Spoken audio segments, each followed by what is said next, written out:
Alright guys, my bad. I'm so sorry. I hit the button to pause and I actually ended the video, and so it stopped in the middle, and I'd made a mistake anyway, so we're just going to fix it all in the second video here at the end. We're on the very last problem. We probably have just a couple minutes left to finish it up. One thing that I had forgotten to do is that I'd forgotten to have us go back into y equals and put this in here. Not y equals, r equals. All of this needs to be what's inside of your r equals. So take a minute, put this into r1, okay? Put this into R1. We don't need a graph for it. We just need to put in the square root of 85 plus 12 sine 3 theta minus 72 sine squared 3 theta. Put that one into R1, and then you can go into this f and int function. And I'll remind you where you find that. That's underneath math 9, as opposed to the math 8 that I inadvertently mentioned before.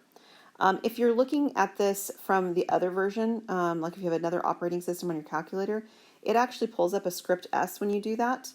And it pulls up these little things where you have these little boxes like this. Okay, so it looks like this when you pull it up. Yours is even easier in terms of it looking like our antiderivative itself. So you legit put in here R1. You put in here theta. You put in here not pi down there, 0 down here. And you put in 2 pi up here. Okay, so that's what you actually put in if yours looks like this version when you hit math 9.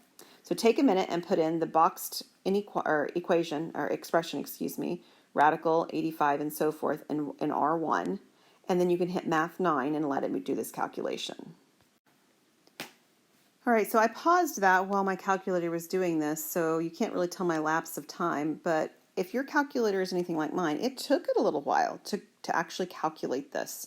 A lot of iterations, a lot of calculations it's doing, and the approximate answer that it's going to give you is 41.54 if we round to 2 decimal places. So if yours didn't do that, then you might want to go check and make sure that you have like 3 thetas for your angles, or that you didn't mess up on a parentheses underneath the radical, those kinds of things, which are easy mistakes to make. All right, so again, the operation to get R1, let me put that in here one more time. You hit vars. There's one that says y vars. And you hit polar. That's how you get that one. And then you select the R1 from that menu. Okay?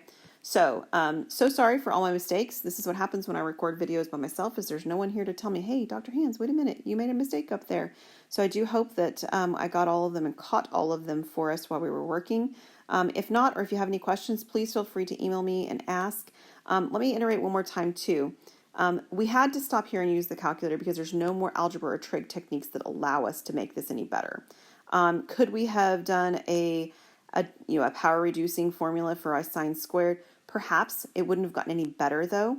The best we can do is to consolidate the two that we had, and at that point I think we were pretty good with the fact that this was not factorable, right? I couldn't factor the 85, at least not into a perfect square, to make this work, which is kind of our go-to if we've got a square root. All right, so I'll see you guys next time in class after fall break.